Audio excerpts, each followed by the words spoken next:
जरूरी सूचना है आप सभी स्टूडेंट्स के लिए। स्टडी फॉर सिविल सर्विसेज का Android app Google play store में आ चुका है, उसको प्लीज तुरंत इंस्टॉल कर लीजिए। और अगर आप स्टडी फॉर सिविल सर्विसेज के सिर्फ ऐप से कोई भी कोर्स, कोई भी पीडीएफ परचेस करते हैं तो उसमें अप्लाई कूपन, अगर आप ज्ञान सर जो है आप उसमें अप्लाई करते हैं, ये कूपन कोड है, तो उसमें 20% फीस तुरंत माफ हो जाएगी। मतलब 20% डिस्काउंट तुरंत उसमें लग जाएगा। ज्ञान सर लिखना है, नॉर्मली ज्ञान सर, स्मॉल लेटर में है सब कुछ, कोई स्पेस नहीं, कोई कॉलम नहीं, सिर्फ ज्ञान सर, GYANSIR। इस तरह से अगर कूपन कोड लगाते हैं आप ऐप में बाई करने से पहले, जो अप्लाई कूपन वाले में आता है, तो 20% का डिस्काउंट तुरंत मिलेगा। वीडियो देखिए। नमस्कार दोस्तों, स्वागत है आपका CSET प्रिपरेशन के इस YouTube चैनल पर। आज की इस वीडियो में हम लोग UPPSC प्री 2024 के लिए CSET हिंदी के क्लास को और आगे बढ़ाएंगे, जिसमें क्रिया के बारे में चर्चा करेंगे। इससे पहले की वीडियो में हम लोगों ने क्रिया का डे 1 कर रखा है। अगर आपने नहीं देखा है तो आप प्लेलिस्ट में जाकर ज़रूर देखिएगा। यह क्लास सभी प्रकार के स्टेट पीसीएस के लिए अत्यंत महत्वपूर्ण है। इसके अतिरिक्त कोई भी ऐसा एग्ज़ाम जहाँ पर हिंदी के क्वेश्चंस आते हैं तो ये क्लास आपके लिए हेल्पफुल हो सकती है। तो चलिए दोस्तों, शुरू करते हैं आज के इस इंटरेस्टिंग सेशन को। इससे पहले आप वीडियो को लाइक ज़रूर कर दीजिएगा और चैनल पर अगर पहली बार विजिट किए तो सब्सक्राइब करना ना भूलिएगा। देखिए, यहाँ पर दिया है क्रिया के भेद। क्रिया 2 प्रकार की होती है। इससे पहले भी हम लोगों ने क्रिया के कई वर्गीकरण को पढ़ रखा है पीछे। यहाँ पर दिया है सकर्मक और अकर्मक। सकर्मक का मतलब होता है ऐसी क्रिया जिसमें कोई ना कोई कर्म दिया होगा। कर्म को इंग्लिश में ऑब्जेक्ट कहते हैं। ऑब्जेक्ट दिया रहता है वो सकर्मक होता है, और जिसमें ऑब्जेक्ट नहीं दिया होता है उसे अकर्मक कहते हैं। यहाँ पर कुछ उदाहरण के माध्यम से समझाया गया और चीज़ों को और भी स्पष्ट किया गया।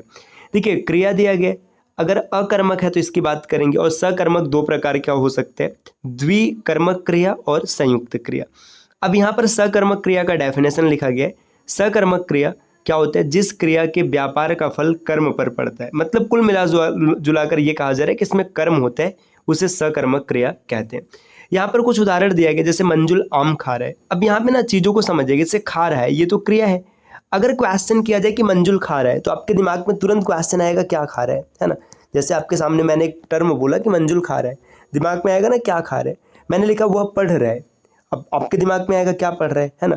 तो देखिए, जब कभी भी कोई भी वाक्य लिखा जाए जिसमें क्या और किसे, किसे का मतलब कौन भी आप कह सकते हैं ना, इसका उत्तर कुछ मिले या फिर इस प्रश्न का उत्तर जानने के लिए मन आतुर हो, तो वहाँ पे वो सकर्मक होता है। और अगर क्या और किसे का उत्तर नहीं मिलेगा तो अकर्मक होगा। जैसे मैंने बोला बच्चा हंस रहा है ना। अब आपके दिमाग में ये थोड़े ना आएगा क्या हंस रहा है। अगर क्वेश्चन बनेगा भी तो बनेगा क्यों हंस रहा है, तो क्यों, यहाँ पे क्यों का उत्तर अकर्मक होता है तो अकर्मक हो जाएगा। जैसे मैंने लिखा राम जा रहा है, अब ये थोड़े ना आएगा कि क्या जा रहा है, मतलब कहाँ जा रहा है ना, तो ये अकर्मक हो जाएगा। अब यहाँ पे देखिए, उदाहरण के माध्यम से समझाया गया है क्रिया के संचालन का फल आम पर फर्क पड़ रहा है ना। जैसे यहाँ पे दिया ना आम पर पड़ रहा है, अतः खा रहा है, क्रिया सकर्मक है। यहाँ पे देखिए दिया भी है कि सकर्मक क्रिया को पहचानने का तरीका यह है कि क्रिया से क्या या फिर कौन, ये 2 प्रश्न करेंगे तो जो उत्तर बनेगा वो हमेशा सकर्मक होगा, है ना। अब एग्जाम्पल देखिए, यहाँ पे दिया बालिका निबंध लिख रही है। अब प्रश्न आपका क्या बनेगा, बालिका क्या लिख रही है ना। आपका प्रश्न बनेगा बालिका क्या लिख रही है, इसका उत्तर आएगा निबंध। तो ये निबंध आपका कर्म हो जाएगा और ये वाक्य हो जाएगा सकर्मक, है ना। अब चीज़ें और भी आगे यहाँ पर समझाई गई। देखिए, अब दिया गया है द्विकर्मक क्रिया। द्विकर्मक क्रिया का मतलब ये होता है कि कुछ सकर्मक क्रिया ऐसी होती है जिसमें 2 कर्म होते हैं, है ना, उन्हें द्विकर्मक कहते हैं। जैसे यहाँ पर देखिए दिया है, श्वेता ने रीना को बांसुरी दी, है ना। श्वेता ने किसको बांसुरी दी, रीना को, तो ये एक कर्म ही हो गया। और श्वेता ने क्या दिया है, बांसुरी दिया है, तो ये दूसरा कर्म हो गया, है ना। यहाँ पर देखिए ये दी नहीं, 2 सकर्मक क्रिया में देखिए 2 कर्म है। यहाँ पे सेतुनी श्वेता होगा, मतलब एक होगा रीना और एक होगा बांसुरी, है ना। इस प्रकार द्विकर्मक क्रिया है। यहाँ पे लिखा भी है कि देखिए बांसुरी जो है ये मुख्य कर्म है और रीना क्या है, गौड़ कर्म है। संयुक्त क्रिया बताया गया है किसमें, देखिए संयुक्त क्रिया क्या होते हैं, जहाँ पर 2 या 2 से अधिक धातुओं के मेल से बनता है उसे संयुक्त क्रिया कहते हैं, है ना। पहला वाला मुख्य होता है और बाद वाला मतलब यहाँ पर विशेषता उत्पन्न करता है। जैसे राम विद्यालय पहुँच गए, यहाँ पे विद्यालय होगा, है ना। विद्यालय पहुँच गया, देखिए पहुँचना एक क्रिया और गया ये भी एक क्रिया, है ना। यहाँ पे पहुँच गया संयुक्त रूप से संयुक्त क्रिया हो जाएगा। अकर्मक क्या दिया है कि जिस क्रिया के व्यापार का फल कर्ता पर पड़ता है उसे अकर्मक कहते हैं। जैसे रीता गई, है ना, यहाँ पे रति लिखा गया, या फिर रति नहीं रीता होगा, रीता गई। जैसे बच्चा हंसा, है ना, वह, मतलब कुल मिला जुला के ऐसे समझिए ना कि जैसे क्या और कौन, कौन का मतलब है किसे, है ना। इसका जो उत्तर आएगा वो हमेशा क्या होगा, सकर्मक होगा, और अगर इसका उत्तर नहीं तो अकर्मक आएगा। अब यहाँ पर कुछ चीज़ें पूरक के रूप में दी है। देखिए पूरक में क्या लिखा है, कुछ अकर्मक और सकर्मक क्रियाएं ऐसी होती जो कर्ता और कर्म के अनुसार रहते हुए पूरा अर्थ प्रकट नहीं कर पाती। इसके लिए देखिए यहाँ पे बोला जा रहा है, इस स्थिति में वाक्य का अर्थ पूरा करने के लिए जो शब्द जोड़े जाते हैं उन्हें पूरक कहते हैं। देखिए कुछ ऐसे होते हैं ना कि सकर्मक और अकर्मक दोनों कंडीशन में आपको अर्थ नहीं मिलेगा, तो अर्थ को स्पष्ट करने के लिए कुछ और चीज़ें जोड़ी जाती हैं जिसे पूरक कहते हैं। जैसे यहाँ पे दिया है, उन्होंने उसे कथाकार बनाया, है ना। इस वाक्य में उन्होंने कर्ता हो गया, है ना, बनाया क्रिया के होते हुए भी वाक्य पूरा नहीं हो रहा है ना। तो अब यहाँ पे कथाकार शब्द जोड़ना पड़ा, उन्होंने उसे कथाकार बनाया है। अब आगे दिया व्युत्पत्ति को आधार पर क्रिया के भेद। तो व्युत्पत्ति के आधार पर क्रिया 3 प्रकार का होते हैं, मूल क्रिया, यौगिक क्रिया और पूर्वकालिक क्रिया। मूल क्रिया, जो क्रिया दूसरे शब्द से न बनी हुई है उसे मूल क्रिया कहते हैं, जैसे आना, जाना, खाना, पीना, ये सब चीज़ें, है ना, ये मूल क्रिया होते हैं। दोस्तों अगर आप टीम के पेड कोर्सेज से जुड़ना चाहते हैं पीसीएस के कंप्लीट प्रिपरेशन के लिए, तो इन दिए गए नंबर पे कॉल या व्हाट्सएप करके आप जानकारी प्राप्त कर सकते हैं। इसके अतिरिक्त ज्ञान सर का व्हाट्सएप नंबर है, आप यहाँ से व्हाट्सएप के माध्यम से भी जानकारी प्राप्त कर सकते हैं। अगर अभी तक आपने प्ले स्टोर से स्टडी फॉर सिविल सर्विसेज का एप्लीकेशन नहीं इंस्टॉल किया है तो ज़रूर इंस्टॉल कीजिएगा। एप्लीकेशन के माध्यम से अगर आप किसी भी कोर्स को परचेस करते हैं और वहाँ पर कोड अप्लाई करते हैं ज्ञान सर, जिसमें कि सभी लेटर्स इस्तेमाल होंगे और कोई भी स्पेस नहीं होगा, तो आपको अप टू 50% तक डिस्काउंट देखने के लिए मिल सकता है। चलिए दोस्तों और आगे बढ़ते हैं। यहाँ पर दिया है यौगिक क्रिया। यौगिक क्रिया पता है क्या होता है, मतलब क्रिया शब्द में अन्य शब्द या प्रत्यय को जोड़ करके क्रिया बनाया जाता है, उसे यौगिक क्रिया कहते हैं। जैसे आ जाना, है ना, चले जाना, है ना, खा लेना, सिखाना, पढ़ाना, तैराना, ये सब मतलब यहाँ पे बताया गया यौगिक क्रिया, है ना। देखिए क्रिया के आगे दूसरी क्रिया लगाकर, जैसे खा जाना, गिर जाना, है ना, ये सब चीज़ें।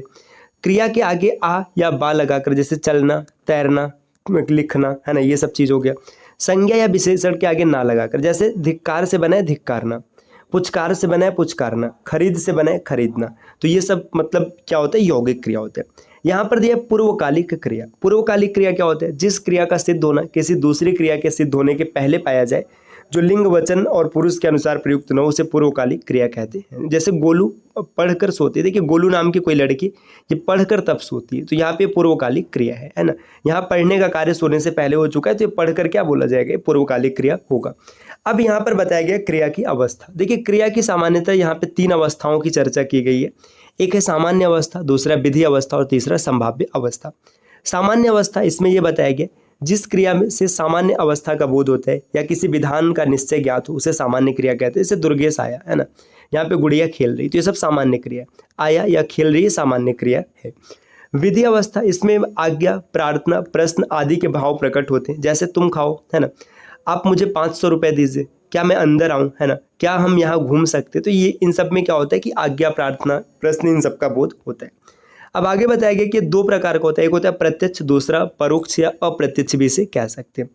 प्रत्यक्ष में क्या होता है, आना, प्रार्थना, प्रश्न आदि का वर्तमान काल में कार्यान्वित होना पता चलता है। जैसे अभी प्रकोष्ठ जाओ, हम यहाँ रहें, हे प्रभु उसकी रक्षा करें। और परोक्ष का मतलब अप्रत्यक्ष होता है। इस विधि में आज्ञा, प्रश्न आदि का भविष्य काल में कार्यान्वित होना पता चलता है। तुम कल कार्यालय जाना, देखिए यहाँ पे फ्यूचर की बात हो रही है ना। तुम मैदान में खेलोगे, भविष्य की बात हो रही है। आप मुझे मोबाइल दीजिएगा, है ना, ये सब चीज़ें। संभाव्य अवस्था, है ना, इसमें अनुमान, इच्छा, संदेह आदि का बोध होता है, उसे संभाव्य कहते हैं। शायद वह आगरा में मिल जाए, देखिए एक अनुमान है कि शायद मिल जाए, निश्चितता नहीं है। आगे यहाँ पर दिया गया कि वह घर पर होगा या नहीं, ये भी संभाव्य है ना। मैं परीक्षा में शायद उत्तीर्ण हो जाऊं, ये संभावना की बात है। वह कल आएगा या नहीं, ये भी संभावना के लिए कहा गया है। अब यहाँ पे दोस्तों क्रिया पूरा समाप्त होता है। आगे दिए अनेकार्थी शब्द। अनेकार्थी शब्द से खूब क्वेश्चन आते हैं परीक्षाओं में, तो इसकी चर्चा हम लोग अगली क्लास में करेंगे। यहाँ से शुरू करेंगे। देखिए ये पूरा अनेकार्थी शब्दों की लंबी लिस्ट है जिसे आपको याद करना पड़ेगा, है ना, यहाँ तक। इसके बाद विपरीतार्थक शब्द आ जाएगा।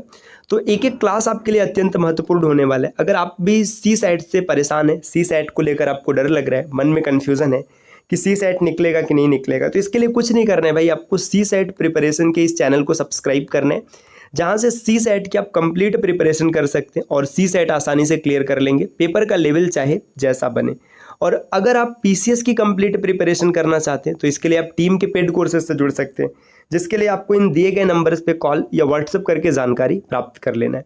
और अगर आप ज्ञान सर के व्हाट्सएप नंबर से जानकारी प्राप्त करना चाहते हैं तो ये व्हाट्सएप नंबर है, आप यहाँ से भी जानकारी प्राप्त कर सकते हैं।